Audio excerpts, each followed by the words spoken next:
ಒಳಗಡೆ ಕರೆಸ್ತಾರೆ ಅಂದ್ರೆ ಅಲ್ಲಿಗೆ ಏನು ಅರ್ಥ ಸರ್? ಅದೆಲ್ಲ ಮ್ಯಾಚ್ ಫಿಕ್ಸಿಂಗ್ ಇದ್ದಂಗೆ ಇರುತ್ತೆ. ಏನ್ ಅರ್ಥ ನೀವೇ ಹೇಳಿ. ಅದೊಂದು ನನಗೆ ಮ್ಯಾಚ್ ಫಿಕ್ಸಿಂಗ್ ಇದ್ದಂಗೆ. ಏನಂದ್ರೆ repeat the word. Match fixing ಮಾಡ್ದಂಗೆ ಹಂಗೆ ಲೆಕ್ಕ ಇತ್ತು ಸರ್, ಅದಕ್ಕೆ ಹೇಳಿದೆ ಸರ್. ಏನ್ ಮಾತಾಡ್ತಾ ಇದ್ದೀರಾ ಅನ್ನೋದು ಸ್ವಲ್ಪ ಯೋಚನೆ ಮಾಡಿ. ಇಲ್ಲ ಸರ್, ಅದು ಯೋಚನೆ ಮಾಡೋಣ ಸರ್. ಆರ್ಯವರ್ಧನ್ ಹೇಳಿ ಸರ್. ಮ್ಯಾಚ್ ಫಿಕ್ಸಿಂಗ್ ಅಂದ್ರೆ ಅರ್ಥ ಗೊತ್ತಾ ನಿಮಗೆ? ಸರ್ ಅದ್ರಲ್ಲಿ 11 ವರ್ಷ ಟಿವಿಲಿ ಪ್ರೆಡಿಕ್ಷನ್ ಮಾಡಿದ್ದೀನಿ ಸರ್ ಎಲ್ಲ ಮ್ಯಾಚ್ನ. ಏನ್ರಿ ಅದು ಮ್ಯಾಚ್ ಫಿಕ್ಸಿಂಗ್ ಅಂದ್ರೆ ಗೋಲ್ಡ್ ಇತ್ತಲ್ಲ, ಇದು ಯಾಕೆ ಇವ್ರು ಒಳಗಡೆ ಕರ್ಸಿದ್ರು? ಬೇರೆಯವರು ಟಫ್ ಇತ್ತು ಮ್ಯಾಚ್ ಅಂತ ಅನಿಸ್ತೈತೆ ಸರ್ ನನ್ನ ಮನಸ್ಸು. ನಿಮ್ಮ ಮಧ್ಯದಲ್ಲಿ ಒಳ್ಳೇದಾಗ್ಲಿ. ಬಾಯಿ ಮುಚ್ಕೊಂಡು ಸುಮ್ಮನೆ ಇರ್ತೀನಿ. ನಾನು ಹೇಳೋದನ್ನ ಕೇಳಿಸ್ಕೊಂಡ್ರೆ ಆಯ್ತು. ಸರಿ. Okay sir. ವಯಸ್ಸಿಗೆ ಮರ್ಯಾದೆ ಕೊಡ್ತಾ ಇದ್ದೀನಿ.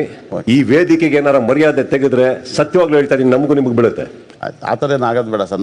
ಆ ಥರ ಆಗ್ತಾ ಇದ್ದಾರೆ ವದನ್ ಅವರೆಲ್ಲ. ಏನ್ರಿ ಹಂಗಂದ್ರೆ ಯಾರಿಗೂ ಯೋಗ್ಯತೆ ಇಲ್ವಾ?